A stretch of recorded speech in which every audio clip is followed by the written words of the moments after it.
Assalamualaikum warahmatullahi wabarakatuh. Waalaikumsalam warahmatullahi wabarakatuh.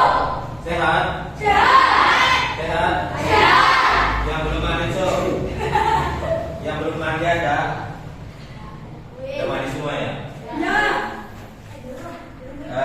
Biasa sebelum kita belajar, kita doa dulu. Sudah hafalkan kawasannya ya? Ya.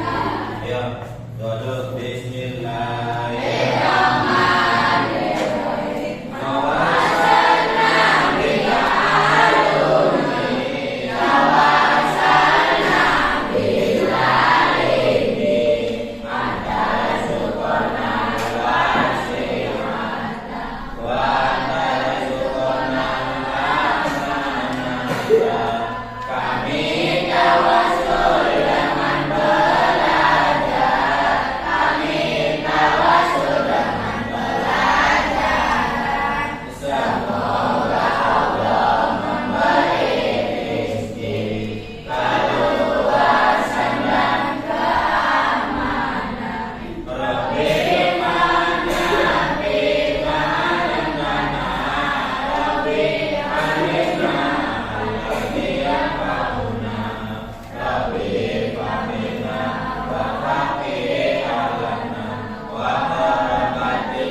Sebelum kita belajar seperti biasa, baca yang absen dulu. Tapi sebelum di absen, jangan lupa kalian kesini mau apa? Mau belajar. Ingat orang tua kamu sekarang lagi apa? Lagi bekerja susah-susah payah, yang di laut panas-panasan jebur di laut, yang lagi di sawah. Ingat ya, selalu ingat orang tua kamu. Jadi kamu jangan main-main ke sekolah, tapi niat untuk belajar. Ya. Udah siap belajar? Siap ya. Baca ya dulu. Agam. Yang keras suaranya rapi-rapi.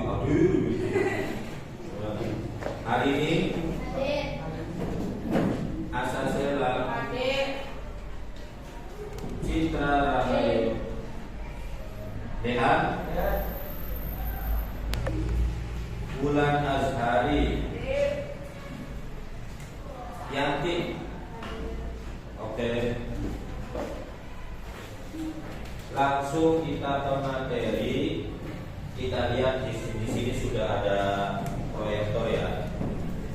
Sekarang pelajaran yang akan kita bahas itu tentang apa nih? Adab, sholat dan zikir. Ya. Jadi nanti pengertian apa sih pengertian dari adab, sholat dan zikir. Nah, dalilnya itu apa? Ada sholat dan zikir, ya.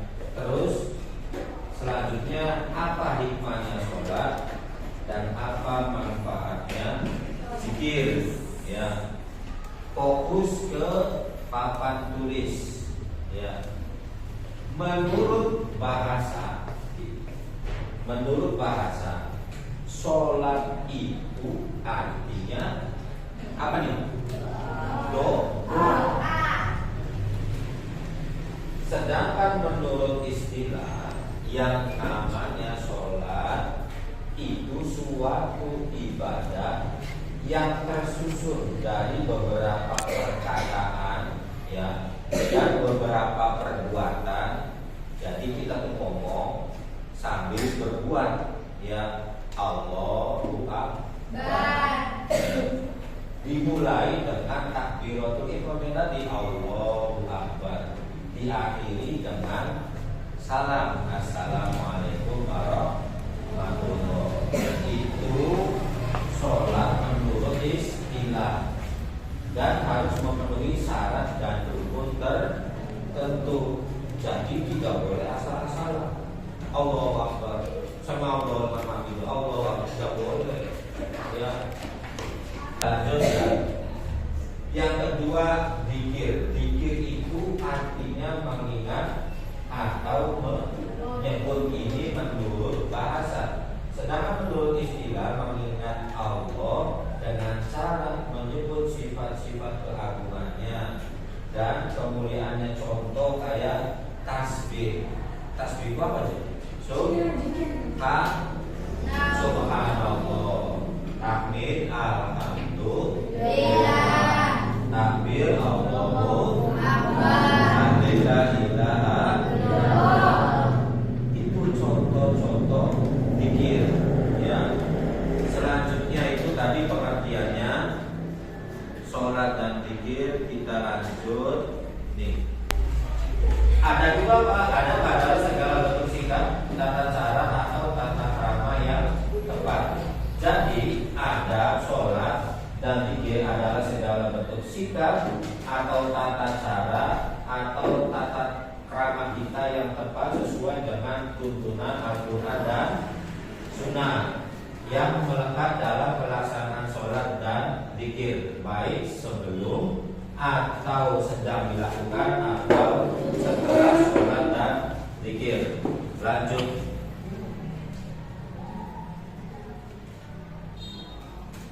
Ada sholat dan dalilnya. Dalil itu apa sih?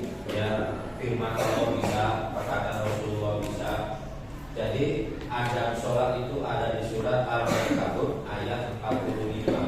Wa aqimis sholat dan dirikanlah sholat, inna sholata tanha 'anil fahsya'i wal munkar. Sesungguhnya sholat itu mencegah dari perbuatan keji dan mungkar. Ada sholat yang pertama khusyuk, harus khusyuk, tidak boleh pikirannya kemana-mana.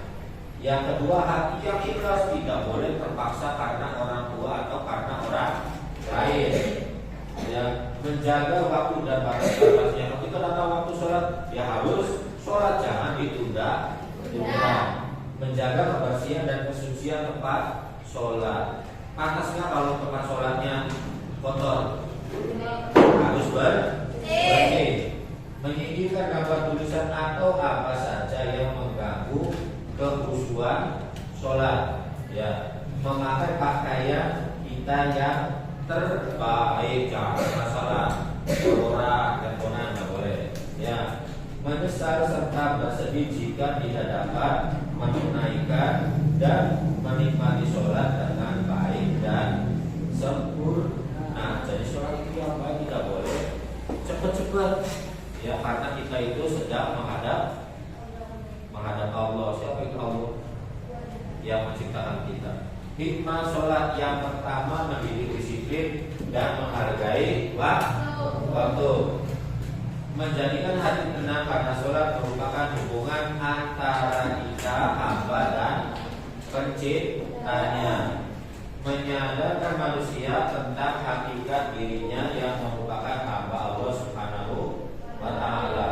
Menanamkan nilai tidak ada yang memberikan nikmatan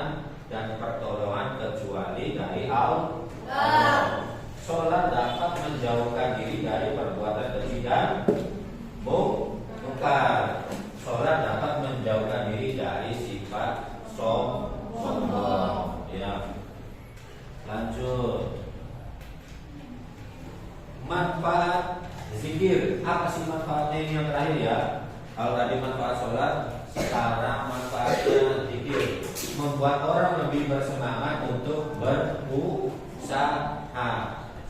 Ya. Yang kedua, hati menjadi tenang.